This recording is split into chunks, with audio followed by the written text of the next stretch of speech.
Famished by creativity, I stop off at Twin Donuts. Vanilla crumb.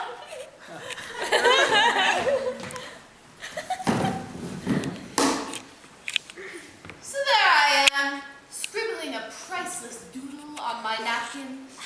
When I notice someone staring at me from across the room. A young woman with a notebook. Does she recognize me? She smiles slightly. Yes. She knows I am Degas. Not only that, she loves Degas. That one look has redeemed all my years of effort. My work has given meaning to someone's life. Should I seduce her? It would be traditional. 806, Twin Donuts. Just saw Degas 2 tables down. So he likes vanilla colors too. Would love to lie in bed all afternoon and make l'amour with Degas. But no! I would only cast her off, break her heart. Not to mention what it would do to Doris. Dwayne would kill me. But isn't it my duty as an artist to seduce this girl? Live life to its fullest. Adieu. Adieu. Too late.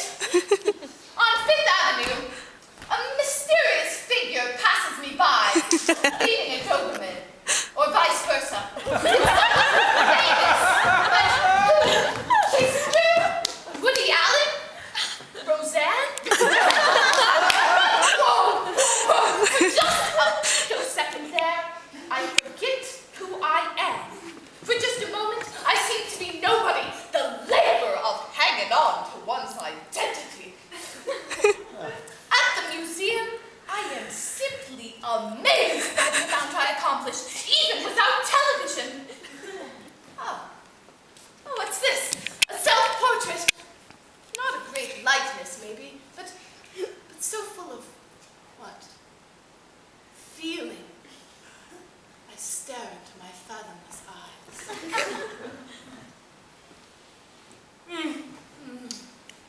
Bit smudgy, isn't it? Smudgy? Yeah, this area in here. Yeah, but what about that corner there? No, look at this area here. That is a smudge. So I had an off day. An off day. Well, not all my work was perfect. Indeed. How could it be? Philistine, probably headed for Van Gogh to kneel in adoration of sunflowers. God, I couldn't believe it. The day that guy started signing his paintings Vincent, we all called him Vince. Jerk. Woman with sunflowers. A personal favorite among my masterworks. When I can remember that morning over a century ago. Can it be that long now? This was an empty canvas, and I stood before it, paralyzed by its whiteness. Then I reached for my brush, and the image crystallized. In a moment, I saw it all. This pensive woman, completely oblivious of the transcend burst of color right at her shoulder, the natural exuberance of the flowers alongside her human sorrow. Yes! Yes! Our blindness to the beautiful, our insensibility to the beauty right there within our reach! Step back, sir! Excuse me? Step back, please. You are too close to the painting. I'm too close to this painting. Do you copy? No, I don't copy. I'm an original. I step back. But the glow of my exaltation stays with me all the way to the Acropolis Diner. Oh God. Where Doris meets me for dinner. What a day. What a fabulous day. Epic. 6 hours of Xeroxing. No, Degas, remember? Degas? I've been Degas all day. The toilets erupted again. The women's room was like Vesuvius. And Degas. We were going to fix those toilets last week. As Doris dilates on toilets, I begin to feel Degas slip away a little. Waiter. Like a second skin I'm shedding. Waiter.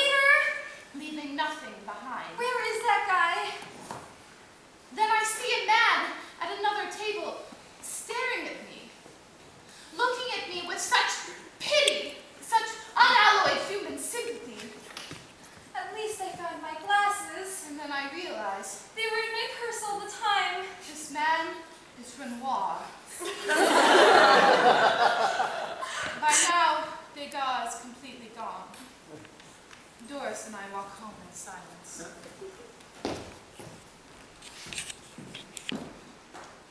People say they have a voice inside their heads. A voice that tells themselves the story of their lives. Now I'm walking up the street. Now I'm taking out my key. When did that street lamp burn out?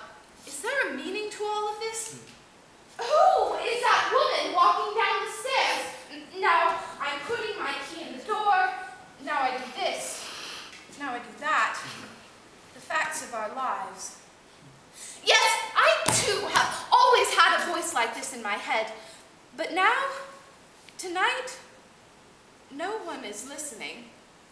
The presence that always listened in the back of my head is no longer there, listening in.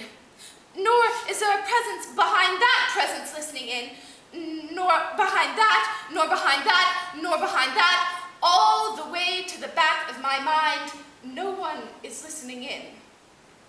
The story of my life goes on, unwatched, unheard. I'm alone.